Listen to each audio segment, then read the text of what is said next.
పేరు చెబితే గుర్తుకొచ్చే ఫస్ట్ పేరు, ఇప్పుడే కాదు ఎప్పటికీ ఆయన పేరు పదిలంగా ఉంటుందనడంలో అతిశయోక్తి లేదు. మలిదశ తెలంగాణ ఉద్యమంలో తను ఫైటర్. ఏర్పాటును ప్రకటించి తీరాలే, లేకపోతే నేను ఆమరణ దీక్ష కూర్చుంటాను. ఆ తర్వాత చెలరేగే ఉప్పెనకు, ఆ తర్వాత జరిగే పరిణామాలకు బాధ్యత వలసవాద పాలక వర్గాలే దానికి బాధ్యత వహించాలి. బలమైన కేంద్ర రాష్ట్ర ప్రభుత్వాలను ఎదుర్కొన్న బక్కపల్చని మనిషి కేసీఆర్. ఆయన మాటల్లో చెప్పాలంటే దుమ్ము రేగే వరకు కొట్లాడతా, కొట్లాడే అలవాటుంది నాకు, నా బతుకే ఓ కొట్లాట, నేను ఫైటర్. ఇది ఆయన లక్షణం. అన్యాయం ఎత్తి చూపితే ప్రాంతీయతత్వం, న్యాయం అడిగితే ప్రాంతీయతత్వం, నీళ్ళలో వాట అడిగితే ప్రాంతీయతత్వం, ఏదడిగినా కూడా ప్రాంతీయతత్వం అని చెప్తున్నారు అధ్యక్ష. ఈ ప్రాంతం ఒకప్పుడు స్వంత రాష్ట్రంగా వెలుగొందిన ప్రాంతం.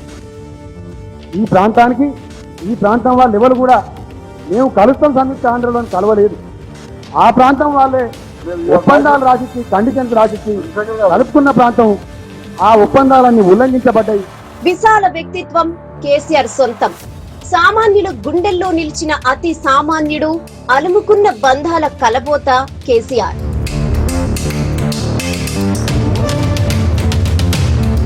తెలంగాణ సాధనే సంకల్పంగా 25 ఏళ్ల క్రితం ఒక్కడిగా బయలుదేరిన ఆయన అడుగులో అడుగు వేసిన జనం నేడు ప్రత్యేక రాష్ట్రంలో స్వేచ్ఛావాయువులు పీలుస్తున్నారు. స్వరాష్ట్ర సాధన కోసం కేసీఆర్ వేసిన ఎత్తులకు ఢిల్లీ పెద్దలు చిత్తయ్యారు. పుష్కర కాలం పోరాటంతో దిగివచ్చిన అప్పటి కేంద్ర ప్రభుత్వం ప్రత్యేక తెలంగాణ రాష్ట్రాన్ని ప్రకటించింది.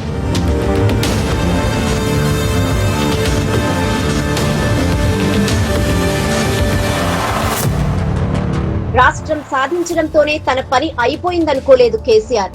సాధించిన ప్రత్యేక రాష్ట్రాన్ని ఎలా అభివృద్ధిలోకి తీసుకురావాలో అన్న ఆలోచనతో తెలంగాణ తొలి ముఖ్యమంత్రిగా బాధ్యతలు చేపట్టారు. ఒక్కొక్కటిగా సమస్యలను అధిగమిస్తూ ముందుకెళ్లారు.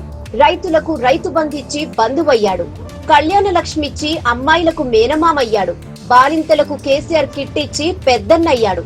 దళిత బంధు ఇచ్చిన అణగారిన వర్గాలకు బాంధవుడయ్యాడు. రైతు బీమా ఇచ్చి రైతు కుటుంబానికి ఆపద్బాంధవుడయ్యాడు. వృద్ధులకు పెన్షన్లిచ్చి ఆసరా అయ్యాడు. మొత్తంగా తెలంగాణ తెచ్చిన కేసీఆర్ అందరి వాడయ్యారు.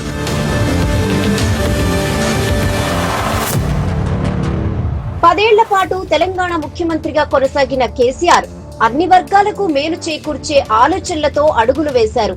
24 గంటల విద్యుత్, వ్యవసాయానికి నీళ్లిచ్చి నాటి ఉమ్మడి పాలకులు చేసిన అవహేళనలను తిప్పికొట్టారు. రాష్ట్రాన్ని పాలించిన 10 ఏళ్లలో ఎక్కడా కరెంటు కష్టాలు లేకుండా చేశారు. ఒక్కో మెట్టు ఎక్కుతూ దేశంలోనే తెలంగాణకు ప్రత్యేక గుర్తింపు తీసుకొచ్చారు. సామాజిక సేవలో పేద అణగారిన వర్గాల బాగు కోసం కేసీఆర్ పాటుపడ్డారు. ఓవైపు అభివృద్ధి కార్యక్రమాలు నాన్ స్టాప్ గా కొనసాగిస్తూనే మరోవైపు ప్రజా సంక్షేమంపై ప్రత్యేక దృష్టి సారించారు కేసీఆర్. పథకాల రూపకల్పనలో కేసీఆర్ ది అందవేసిన చెయ్యి. రైతు బంధు, రైతు బీమా, కళ్యాణ లక్ష్మి, దళిత బంధు, ఇలా ఏది తీసుకున్నా ఆయన శైలే వేరు. అట్టడుగున ఉన్న పేదలను ఆత్మ గౌరవంతో నిలబెట్టాలనే తపన అందులో కనిపిస్తుంది. ఆత్మ గౌరవ తెలంగాణ నుంచి స్వయం పోషక తెలంగాణగా తీర్చిదిద్దారు. పరాయి పాలనలో గోసపడ్డ, దగాపడ్డ తెలంగాణను గెలిపించిన పాలకుడిగా ఆయన్ను ప్రజలు చూస్తుంటారు. మనం మోసపోతే మళ్లీ గోసపడతామంటూ ఎప్పటికప్పుడు తెలంగాణ సమాజాన్ని హెచ్చరిస్తూ ఉన్నారు. ప్రజాహిత కార్యక్రమాలతో ప్రజల హృదయాల్లో చెరగని ముద్ర వేశారు. తెలంగాణలో ఈ పథకాలతో లబ్ధి పొందని కుటుంబాలు లేవనే చెప్పాలి.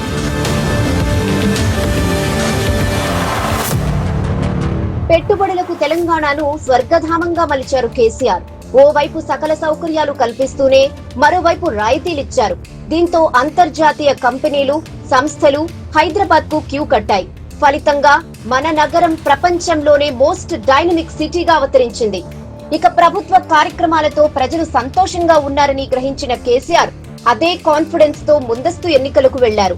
ముందస్తుకెళ్తే మునుగుడే అన్న నానుడిని తిరగరాశారు. పైగా సిట్టింగ్ ఎమ్మెల్యేలందరికీ టికెట్లిచ్చి అంతా తానై ప్రచారం చేసి ఎన్నికల్లో విజయం సాధించారు. గులాబీ స్టామినాను రెపరెపలాడించారు.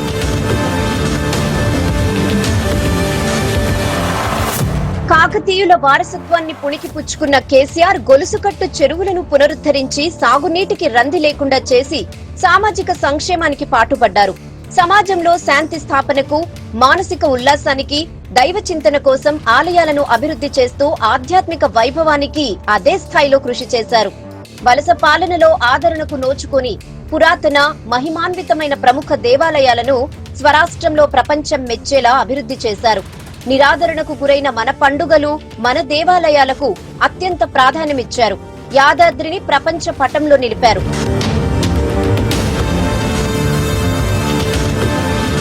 ఎన్నికలేవైనా, ప్రత్యర్థులు ఎవరైనా గులాబీ జెండా ఎగరాల్సిందే అన్నట్టుగా పార్టీని తీర్చిదిద్దారు. ఉప ఎన్నికైనా సరే, పంచాయతీ, మున్సిపల్ ఎన్నికలైనా సరే కారు జోరే సాగేది. ఎన్నికల్లో పక్కా వ్యూహాలతో ప్రతిపక్షాల అడ్రస్ ను గల్లంతు చేయడంలోనే కాదు, తనదైన స్టైల్లో పాలనా పరంగానూ దేశానికి ఆదర్శంగా నిలిచారు కేసీఆర్. 2 సార్లు అధికారం చేపట్టిన కేసీఆర్ మూడోసారి ప్రజా తీర్పుతో పదవి కోల్పోయారు. 14 నెలల కాంగ్రెస్ పాలనను చూసిన కేసీఆర్ మరోసారి తెలంగాణ ఆగమైపోతుందని కలత చెందుతున్నారు. ఇన్నాళ్లు సైలెంట్ గా ఉన్న కేసీఆర్ ఇకపై తన ప్రభుత్వాన్ని ప్రశ్నించేందుకు సిద్ధమయ్యారు.